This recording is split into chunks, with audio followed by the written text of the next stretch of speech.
Have you ever felt like you're shouting into a void? Like you're in a desolate place waiting for a signal, but all you hear is the wind? Absolutely. I think that's a universal human experience, that feeling of isolation, or maybe just smallness. But today, we are looking at a text that takes that exact setting, the wilderness, and completely flips the script. It really does. We are diving into a section of ancient literature that marks a massive tonal shift. Before this, everything was warning and judgment, but here, right out of the gate, the first word is comfort. Not just once, but twice. Comfort, comfort my people. It's emphatic. It's like a deep exhale after holding your breath for years. The text describes a voice crying out in the wilderness, telling people to prepare a highway because something massive is coming. And the imagery used to describe this arrival is just cosmic. It is. The writer plays with scale in a way that's almost cinematic. On one hand, you have this creator who is so immense that he measures the ocean in the palm of his hand. He marks off the heavens with the span of his fingers. That image always gets me. Weighing mountains on a scale, it makes the nations look insignificant. The text says they are like a drop in a bucket or dust on the scales. Exactly. It puts human power into perspective. But here is the tension, and this is what makes it so fascinating. Usually, when you describe a deity that big, the implication is that humans are meaningless. We are just grass that withers when the wind blows.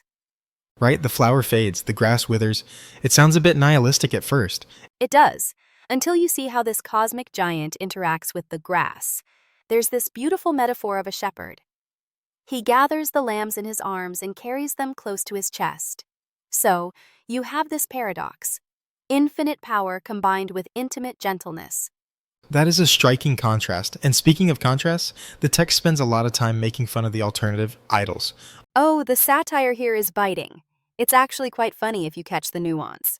The writer describes a craftsman making a god. He casts an image, overlays it with gold, and then, this is the best part, he has to nail it down so it doesn't tip over. I love that detail. You have to fasten your god with nails so it doesn't fall on its face? Precisely. The argument is logical.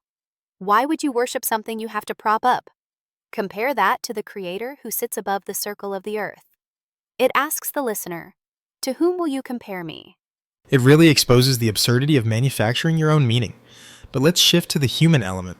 There is a specific address to Jacob and Israel here. They feel forgotten, don't they? They do. They feel like their way is hidden from God. And the response they get isn't just cheer up. It's a reminder of where their strength comes from. This is where we get that famous line about waiting on the Lord and renewing strength like eagles. Running and not growing weary, that's the dream. It is. But then the text gets gritty. It acknowledges that life isn't always soaring like an eagle. Sometimes you are a worm. A worm? That's not very flattering. It's honest, though. Fear not, you worm Jacob. It acknowledges their vulnerability. They feel like they are going to be crushed. But the promise is that this worm will become a sharp threshing sledge that crushes mountains. It's a total reversal of power dynamics. So weakness isn't a disqualifier? Far from it. In fact, weakness seems to be the prerequisite for this new kind of power. And that leads us to the servant figure introduced in chapter 42. This is a fascinating character study. This is the one who brings justice, right? But not in the way you'd expect. Exactly. Usually justice comes with a sword and a shout. But this servant? He doesn't shout in the streets. There is a line that says, "A bruised reed he will not break, and a dimly burning wick he will not quench." That is profound. A bruised reed is useless, a flickering wick is annoying, you usually just pinch it out. Right. Society throws away the broken and the fading. But this servant nurtures them until justice is established. It's a subversive kind of revolution. It's quiet, but it's unstoppable. And yet, the text also describes God marching out like a warrior, shouting a war cry. It seems like the text refuses to let us put this God in a box. He's a gentle shepherd, a quiet servant, and a roaring warrior all at once. It's comprehensive, and it culminates in this incredible promise in chapter 43. This is one of the most personal sections. When you pass through the waters, I will be with you. When you walk through fire, you shall not be burned. I noticed it says when, not if. A crucial distinction. It doesn't promise a life without fire or floods. It promises presence within them. And because of that presence, the text shifts to the future. God says, "Forget the former things. Do not dwell on the past. See, I am doing a new thing. Now it springs up. Do you not perceive it? It's a challenge. We get so stuck looking at the rearview mirror, at our past failures, or even our past victories, that we miss the water springing up in the desert right now. That's a powerful thought to hold on to. We are often so focused on the dry wasteland that we miss the stream starting to flow. Exactly. The text ends with a reminder that this restoration isn't because the people earned it. They actually burdened God with their sins.